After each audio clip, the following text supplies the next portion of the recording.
বন্ধুরা, শোভা স্টাডি সেন্টারে আপনাদের জানাই স্বাগত। আজ চলে এসেছি আমরা ইতিহাসের একটি বিষয় নিয়ে আলোচনায়।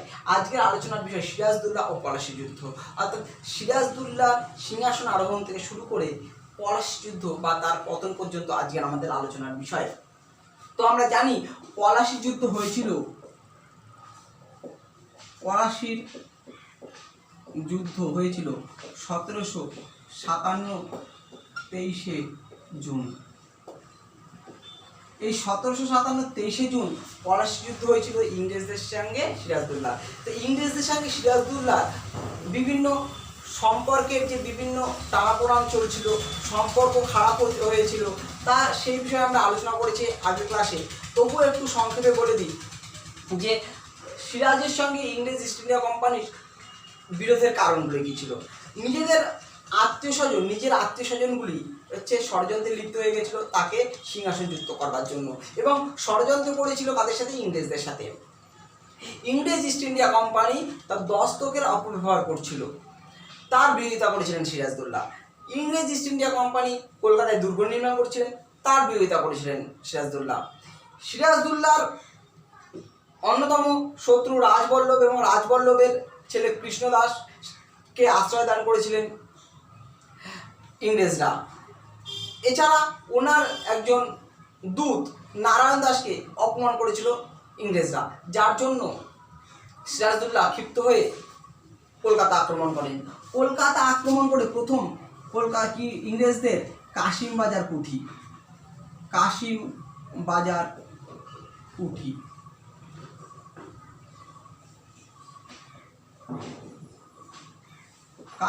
কুঠি আক্রমণ করেন।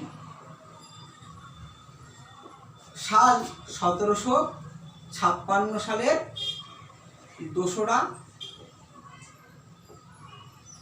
জুলাই। এরপরে তাদের ফোর্ট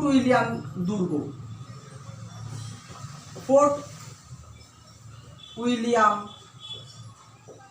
দুর্গ আক্রমণ করেন ওই 1756 20শে জুলাই। এবং কলকাতা আক্রমণ করলে ইংরেজরা ভয়ে পালিয়ে যায় ফলতায়, এবং সেখানে তারা আশ্রয় নেয়, এবং কলকাতা উনি দখল করে নেন। কলকাতা দখল করে কলকাতার নতুন নামকরণ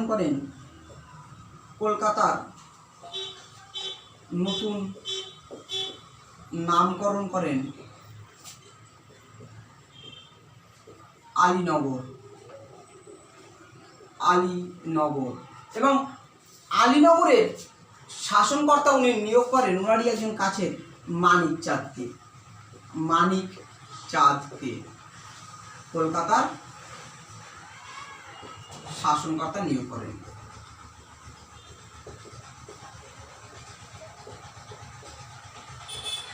এক্ষেত্রে একটু বলে রাখি, এই সময় একটি ঘটনা যেটি আমাদের জানা আছে, হলওয়েলের অন্ধকূপ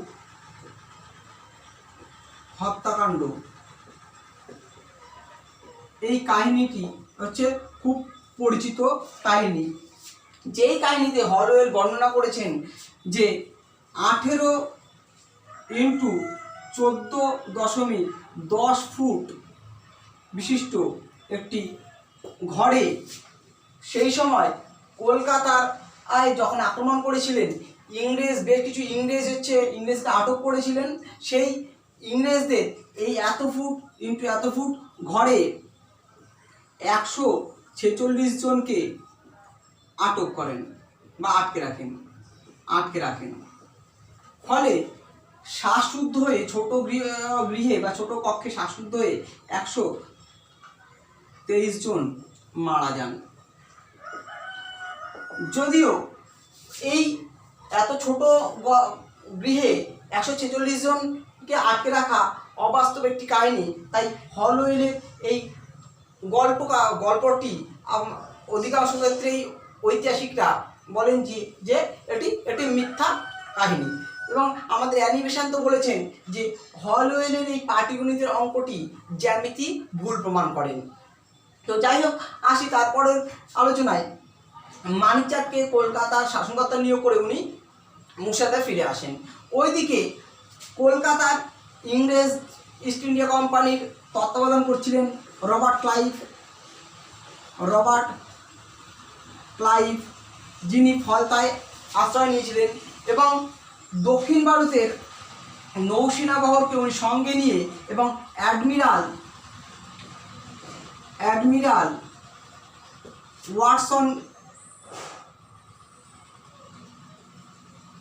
ওয়াটসনকে সঙ্গে নিয়ে উনি কলকাতা আবার আক্রমণ করেন এবং কলকাতা পুনরুদ্ধার করেন। কলকাতা পুনরুদ্ধার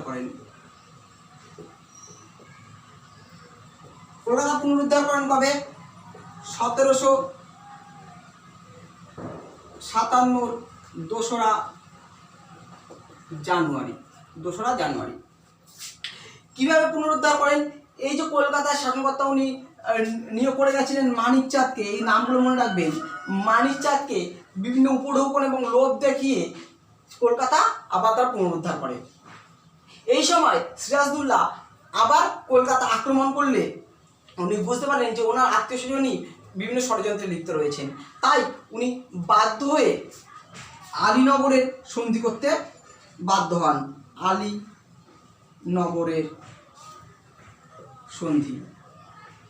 আলীনগরের সন্ধি হয়েছিল 1757 9ই ফেব্রুয়ারি।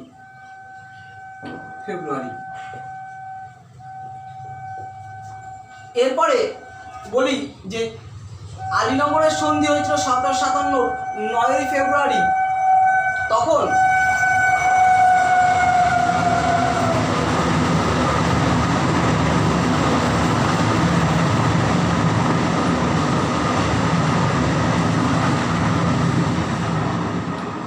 ফেব্রুয়ারি 1757 আলীনগর সন্ধি হয় এবং এই সন্ধির শর্ত অনুসারে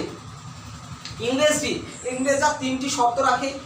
প্রথমত, তারা বিনা বাধায় কলকাতা এবং কলকাতার পাশে বিনা শুল্কে বাণিজ্য করবে এবং দুর্গ নির্মাণ করবে এবং নিজস্ব নামাঙ্কিত মুদ্রা চালু করবে। এইটি ছিল সিরাজের পক্ষে খুব অপমানজনক একটি সন্ধি।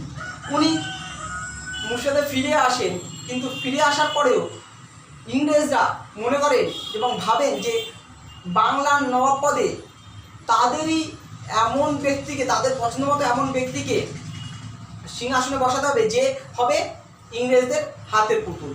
এবং এইদিকে ইংরেজদের সঙ্গে মিলিত হয়েছে সিরাজের বিভিন্ন সভাসদরা এবং বিভিন্ন আত্মীয়স্বজন। তার মধ্যে রয়েছেন ঘসটি বেগম, সৈকত জং, উমা চাঁদ, মির্জাফরের নাম না করলেই নয়, এছাড়া রয়েছেন জগৎ শেখ প্রভৃতি ব্যক্তিরা ইংরেজরা ষড়যন্ত্র করে এবং সিরাজদৌল্লার বিরুদ্ধে একটি বিশাল একটা ষড়যন্ত্রে লিপ্ত হয়।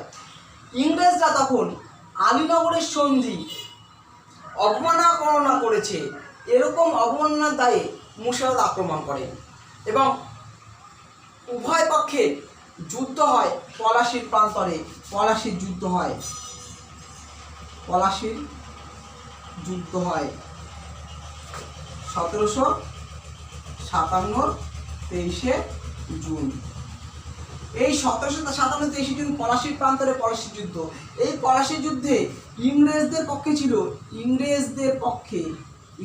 পক্ষে ছিল নিজেদের সেনা ছিল মাত্র 800 জন এবং তার সঙ্গে ইংরেজদের অধীনে চাকরি করছে ভারতীয় সেনা 2200 জন, অর্থাৎ মোট 3000 জন।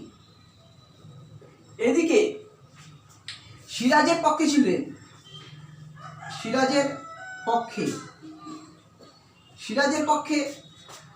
50,000 পদাতিক, 18,000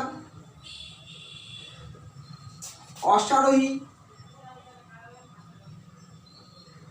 এবং আরো বেশ কিছু গোলন্দাজ বাহিনী প্রায় 1 লাখের কাছাকাছি। এই 1 লাখের কাছাকাছি সেনা নিয়ে মাত্র 3000 সেনার কাছে হেরে যায়। এর প্রধান কারণ কি ছিল? রমেশচন্দ্র মজুমদার তাই যথার্থ বলছেন যে ইংরেজদের সেনা ছিল না, কিন্তু ইংরেজদের অস্ত্র ছিল না, কিন্তু ইংরেজরা জানে সিরাজের বিরুদ্ধে যে ষড়যন্ত্র, সেই ষড়যন্ত্রই তাদের কাছে প্রধান হাতিয়ার বা প্রধান অস্ত্র। যাই হোক, পলাশী যুদ্ধে সিরাজ হেরে গিয়ে পালিয়ে যান এবং পালিয়ে গেলে তা মুর্শিদাবাদের বাইরে তাকে তিনি ধরাও পড়েন এবং তাকে আবার মুর্শিদাবাদে নিয়ে আসা হয়। এবং নিয়ে আসার পরে মির্জাফরের পুত্র মিরন, নামগুলো মনে রাখবেন, মির্জাফরের পুত্র মিরন, এই মিরনের নির্দেশে সিরাজকে হত্যা করা হয়।